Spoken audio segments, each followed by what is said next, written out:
Mengikut rujukan daripada Voket FC yang telah ditulis oleh Dito, kabar mengejutkan itu tiba selepas pasukan negara berjaya melayakkan diri ke tamasya Piala Asia. Perkara tersebut juga telah dikongsikan oleh laman rasmi Makan Bola, namun tidak menyebut secara spesifik pemain mana yang akan menyertai bekas juara dalam saingan Thai League One itu. Mengikut satu pendedahan, pemain yang telah dimaksudkan itu adalah pemain yang beraksi di posisi sayap serangan dan menjadi antara pemain penting ketua jurulatih Kempanggun dalam kempen kelayakan Piala Asia 2023 yang berlangsung di laman sendiri baru-baru ini. Sebelum ini, terdapat beberapa tawaran dari pasukan luar negara untuk kedua-dua pemain, namun atas sebab-sebab tertentu, tiada sebarang kata sepakat dapat dicapai dan dua pemain ini terus beraksi dalam saingan Liga Malaysia.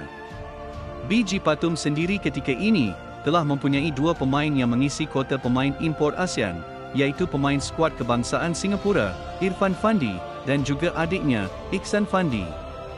Sekiranya dua pemain negara menyertai BG Patum United, maka ini akan menjadi kelebihan bagi pasukan negara, di mana lebih ramai pemain yang beraksi di peringkat tertinggi, sekaligus menjadi medan persiapan sebelum beraksi dalam tamasya Piala Asia. Sudah semestinya, pemain yang telah di-highlightkan ini adalah Arif Aiman Hanafi dan Faisal Halim. Namun begitu, satu lagi pendedahan terbaru mengenai rumours ini, saya boleh katakan, yang ianya bukanlah Arif Aiman mahupun Faisal Halim. Dua pemain tersebut berkemungkinan Syamar Kuti dan Kuzaimi PE. Untuk Syamar Kuti, saya akan memberikan penerangan yang terperinci, selaras dengan update terkini mengenai kekosongan pemain di dalam kelab Thailand itu. Sebelum ini, BG Patum United telah menggunakan Kevin Ingreso di posisi pertahanan tengah sebagai kuota pemain import ASEAN. Dan ketika ini, BG Patum telah kehilangan posisi di bahagian tengah apabila pemain dari Filipina itu telah rasmi menyertai pasukan Sri Pahang FC bagi jendela perpindahan kedua Liga Malaysia. Sebagai kuota pemain import ASEAN, sudah pasti Syamar Kuti adalah pilihan yang tepat, memandangkan Syamar juga jarang diturunkan oleh Benjamin Mora dalam kesebelasan utama pasukan JDT.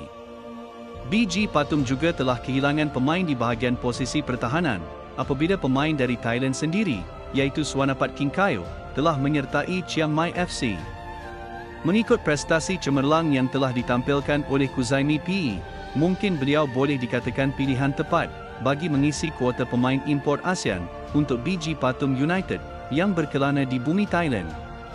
Saya juga tahu, mesti ada yang menyatakan, mengapa tidak Arif Aiman ataupun Faisal Halim? Mengikut rumours ini, kita harus memandang dari sudut yang tepat, selaras dengan kedudukan semasa pemain.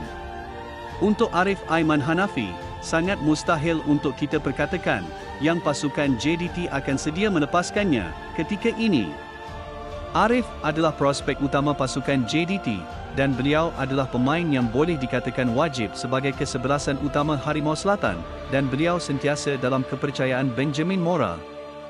Ditambah pula dengan penampilan pertama JDT selepas mencipta sejarah layak kepusingan kalah mati ACL, sudah pasti hikmat Arif Aiman ditagih.